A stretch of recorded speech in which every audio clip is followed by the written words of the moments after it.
আলহামদুলিল্লাহ, আপনারা স্ক্রিনে যে দৃশ্যটি দেখতেছেন এটি কোনো বাড়িঘর ভাঙার দৃশ্য না, এটি হলো একটি মসজিদ ভাঙার দৃশ্য। এই মসজিদটি চাঁদপুর জেলার কোচা উপজেলার পালগিরি গ্রামের যে শানে মদিনা জামে মসজিদটি ছিল, ওই মসজিদটি ভাঙার কাজ চলতেছে।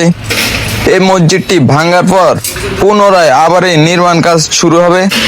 তাই আপনারা সবাই এই মসজিদের নির্মাণ কাজে 10 টাকা 20 টাকা করে যেভাবেই পারেন সহযোগিতা করে যাবেন। এই মসজিদটি পালগিরি গ্রামের অনেক পুরনো একটি মসজিদ, এই বিষয়টা আপনারা সবাই জানেন। আমরা সবাই মিলে যদি এই মসজিদের নির্মাণ কাজে সহযোগিতা করি, আমরা আশা করি অতি দ্রুতই এই মসজিদের নির্মাণ কাজ শেষ হবে।